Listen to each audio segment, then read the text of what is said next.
So not saying anything's coming back. In fact, I've been kind of encouraging everyone to, you know, eyes forward. Let's go forward now.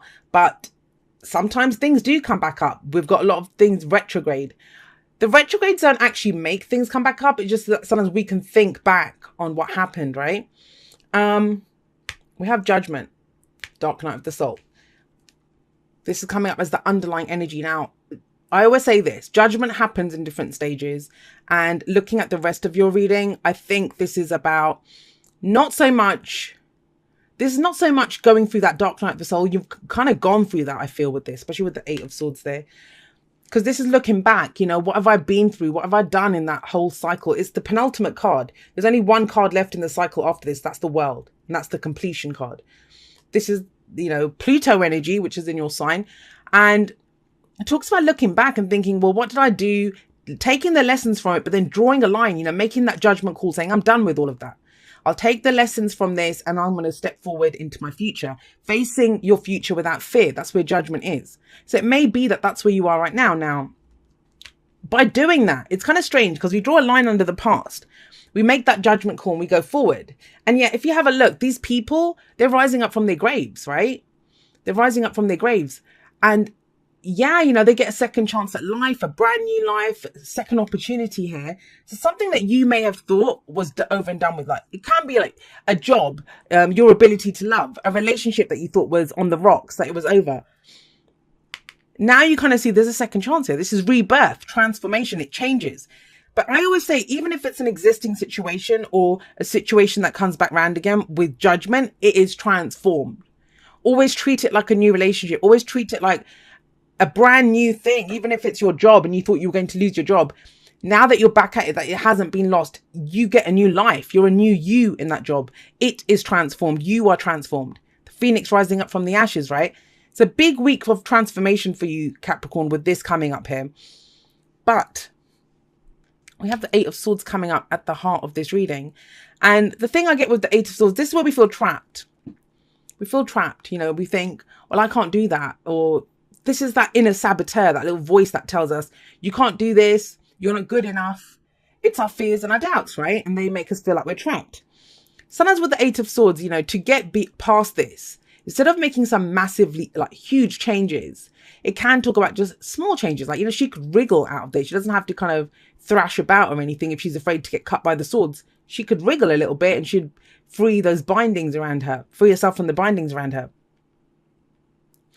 But it's almost as if you're trying to talk yourself out. I don't think it's trying is the right word, but, you know, there's this, your fears and your doubts are talking you out of, you can't have a second chance at this, or you can't do this. That's what this is saying. You can't do this. I almost get the sense that it's almost as if my good days are in the past, or the most glory I'll ever have has happened, or, you know, as successful as I'll have been, it's happened. That's the energy that I'm getting from this. And with the Six of Cups there coming up as the advice. Now, a word about fears and doubts, and I've been saying this to a few of the signs because it's been coming up. Our fears, as much as they sound, you know, they're a very important defense mechanism. They've helped us survive as a species. Can you imagine, like, our ancestors, when they heard something, if they didn't run, they could have got eaten by a wild animal, or, you know, so it's served us, but it's kind of gone wild, I think, in the modern era, and it kind of stresses us out. We feel afraid of things that there's no need to be afraid of them. I always think of fear, or that little voice of fear inside of us. It's like an overbearing, an overprotective parent. That's what that fear is. You know, like, don't do that. Don't use that toy. Don't bump into this. Don't run, like, you know, all of those things. And the parent's just trying to keep the child safe. That's all the parent's trying to do. And that's what your fear is trying to do. It comes from that place that feels vulnerable and is trying to say, look, you know, don't get hurt. That's why it tells you all those things. It'll tell you anything it needs to tell you so you don't get hurt. But you're not in any danger. That's the thing. That is the thing. You're not actually in any danger. Even for her, you know, even if she freed herself, there's huge gaps in the swords she could walk through. She's not going to get hurt. She doesn't have to get hurt by that. But she doesn't know that because she's blindfolded. And the reason I was saying all that stuff about, you know, good days being in the past, or the recognition being in the past, or we have the Six of Wands coming up. So the Six of Wands, it's recognition, it's success. This is it's the card of pride for me, because this person is very proud of what he's done. So he's gotten up on a horse, he has his wand, he has the victory wreath, and he's saying, hey, look at me, look at what I've achieved.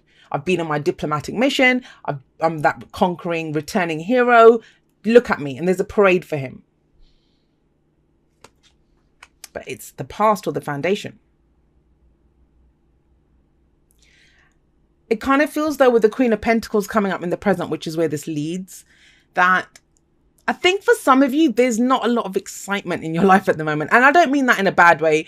But, you know, I don't like to stereotype any of the signs. You know, some signs get the reputation of they're crazy and they're like fun all the time. Well, some of them might actually want a bit of normality or peace in their life, right? Whereas other signs, we find different things exciting as people. We honestly do. And this is exciting. Can you imagine being recognized for what you've done, being proud of what you've done?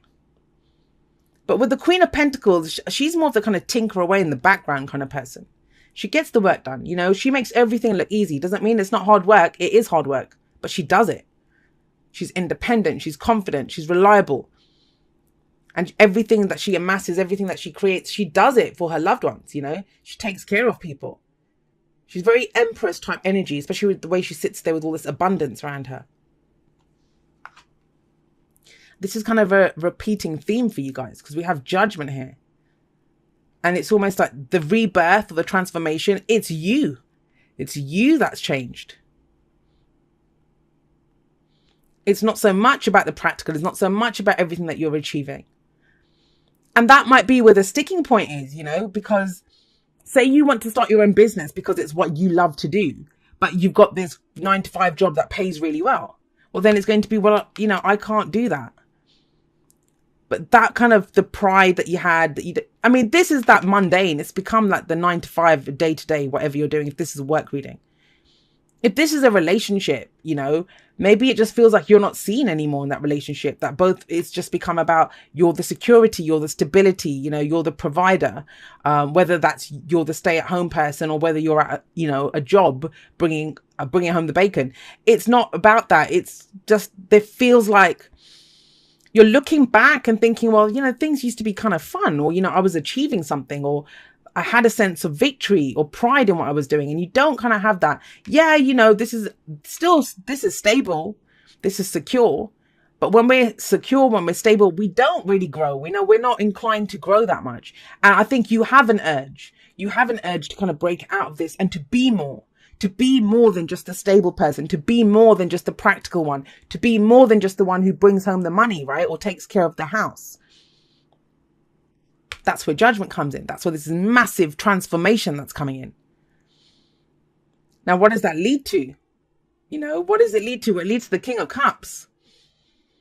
The King of Cups, love him. He's, you know, very nurturing, very caring, very supportive energy. And this is where it kind of veers off in a few different directions for you guys. For some of you, it might be that, you know, you've just been working hard and that's been what you've been doing. Not to stereotype Capricorn, because a few of the other signs have gotten that kind of message too. But, and now it's about, well, I want to get into a heart space. This could be the ideal lover. The King of Cups is the ideal lover for me. It's our idea of who we want to be with, the ideal partner. The romantic, or, you know, the kind of sweet, the one who whispers sweet nothings to us. That's the King of Cups energy, whatever that indicates for you. But it's almost like, I don't know if I can do this. Now, for others of you, it's not who you want. That's not another person. It's general, right? So it can go both ways. This is about you. The King of Cups knows how he feels. The Queen of Pentacles, she will work away in the trenches. Like, she's a good soldier. You know, she gets everything done and she makes it look easy. The King of Cups, he's a king. So he knows how he feels. But he doesn't always express how he feels. That's the thing with the King of Cups. He can be cagey. He can be secretive. You know, still waters run very deep with him. Especially with the 8 of Swords sat above here. Is there something that you want to express, Capricorn? And it might be that that time's come. And you might still be in the process of figuring out what your heart wants. Because right now your thoughts are kind of stopping you, or, you know, giving you that back chat. No one can tell him what to do. He's a king. And have a look, you know, the Queen of Cups, she holds on to a cup, but the King of Cups, he has it sat there and he ponders and he thinks and he's like, okay, well, how do I feel about this? And he knows how he feels, but he's thinking, when's the right time to say it? Now, if you're wanting to say something to someone, it's fine to like express it when you're ready to express it. You know, there's no judgment. And I do believe divine timing is our own timing. When we're ready to do something, we will do it. But always own it. Are you not saying something because your fears are telling you, don't say it, don't say it? Now, that might be, like I said, it can go off in loads of different directions. This might be telling your people at work that, you know, great, I know I'm the top salesperson or I do the best in that job, whatever, but I want more. It's not fulfilling me. I feel different. I want to go for something new. I want to do something, you know, coming from my heart space. It could be saying that. Could be telling your partner that, look, can we go have a date night or can we go do something else? If you've just been working, it might be, okay, I know I'm trying to build a business, but maybe I need to take at least one day off a week and go spend it by myself or spend it with friends and family or reconnect with people. There's a very strong energy of a rebirth here, of a rebirth. It feels like you started off with a dream, and this is totally channeled that's coming through. You started off with a dream and you've done it. You've done great, guys. You've done great. Like she's the worker, man. I love her. If I was ever going to do anything, I'd take the Queen of Pentacles with me to get it, to achieve it. If that's the partner, if I had one choice for, you know, any of the court cards, I'd pick her. And you've done it. But it's okay to want something different. It's okay to think, well, I've achieved that now. What else can I do? Look in a different area of your life. It's not so much about the practical stability and security now. And I feel like it's going back. You're going back to a dream that you had. Maybe you had to make a choice for two things and you picked one path. You've been successful at that. Now it's time you're going back and thinking, well, what was the other option? Whether that's a person, whether that's a job, whether that's a way of life. You know, spending time with friends and family. This energy can play out in a number of different ways. Because the advice is the Six of Cups. And the Six of Cups is nostalgia. It's looking back. There's a kind of, I always feel like there's a sense of a loss of innocence when the Six of Cups comes up. Because we're remembering a time when we were innocent. Or we were childlike. You know, when we got such simple pleasure and joy from something. And we think back and we look back at it because it was a happy time, right? That was this. You know, sometimes we can overcome something so simple, like a simple task or obstacle or something that we're doing. And we take such pride in it. We think, wow, you know, I did this so well. And then other times we could be bloody running a company or, you know, be the CEO of something or just have that immaculate house, that relationship. But it's just, it becomes mundane and run of the mill. And it feels like there's something, like some spice or something that you want here. And you're figuring it out. I mean, think about it. The only thing stopping you right now are your own thoughts, Capricorn. Look at the power, the colors around here and the power that's here. If you feel something, speak it. Now, the Six of Cups does say, don't think that, you know, your best times are in the past, because they're not. Because Judgment says there's a rebirth, second chance here. You can have something. The Six of Cups is telling you, yes, you know, though you had some happy memories, those were amazing memories from the past, you can have it again. Nothing in nature happens just once. If it happened once, why would it not happen again? That's the Six of Cups. In fact, use that past. Use this, whatever this glory was, whatever you were proud of in the past, use it to fuel, as the fuel in your engine now, to move forward and to manifest even happier memories for the future. Because it is possible. It is possible.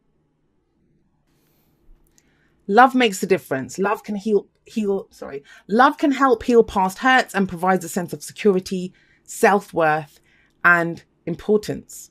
And see, that's that past thing that's coming up. Judgment, it's about healing the past as well. But how do we do that? Forgiveness. Forgiving ourselves usually, but sometimes forgiving other people. Now, people don't like to forgive. Every time I talk about judgment and forgiveness, somebody inevitably is going to comment and say, I can forgive myself, but I can't forgive the other person. What we do is when we cannot forgive, and I understand, you know, forgiveness isn't something like, click my fingers, I've forgiven. Forgiveness, it takes time. It's where we focus on our own healing, our own nurturing, right? Where we're not trapped by our fears and doubts. And then we can release ourselves. We can release ourselves from that past. Even if the past was difficult, the Six of Cups is we put our rose-tinted glasses on a little bit. It doesn't hurt us as much as it did. Ultimately, it is about freeing yourself so you can be reborn, you can be transformed. But so I'm getting that with this. This is both looking back, kind of past energy. For a lot of you, it might be that you're trying to heal that so you can move forward. So you can go for what your heart wants now. You know, you've done the kind of work here. She's the worker, right? You've done the work. You've got serendipity. This is opportunities, good luck, fate, fortune. You know, the opportunities that come up, we take them, we run with them, we use them. We can have all the opportunities in the world and they don't mean anything if we don't make any use of them. So this can be a stroke of luck. You know, that 4-leaf clover there. Did something happen that's causing you to think back? Because there's that kind of, especially with this card, an implication there. That maybe you found something new that you want to go for, something that calls to your heart. Or maybe you don't even want anything right now. You're kind of at this place and you're thinking, this is a bit boring. So you're looking back at old dreams that you might have had. All right, let's get you a postcard from Spirit. It says, dearest you have a unique purpose and destiny that only you can fulfill. But first, you need to know that destiny isn't a destination. You don't arrive at some special place where, poof, you're perfect and happy all the time. It's about establishing and firming up a commitment to a certain experience, whatever form that takes. Your soul knows what you need to experience. Your destiny is to be present to all of life's adventures, to discover your talents and full potential through allowing inspiration to lead you, and to risk standing apart from the crowd to listen to your soul. You are special as much as you are also paradoxically one with the world. Individual yet part of a great whole. Both truths have led you to this moment where we are saying you are on the right track, even if your ego self doesn't see that. Listen to your soul. Check in with Spirit. Keep going. Spirit loves you. Life loves you. We love you. And that is kind of, I see that with the King of Cups. Just looking at how you feel. Because sometimes the Pentacles court cards, the King and Queen of Pentacles, they'll see the value of stuff, but at a very practical level. And, you know, sometimes, I don't know, somebody might give me a really expensive gift or something. And if it's kind of ugly or I don't like it, I mean, say someone gave me a sports car. I don't drive. It wouldn't mean anything to me. And in fact, it would be, doesn't this person know me? How do they not know I don't drive? Why are they giving me a Ferrari or something? So, you know, that's sometimes the value is more than the physical, the practical. It's about the heart space value. And that kind of feels like where this is shifting this week.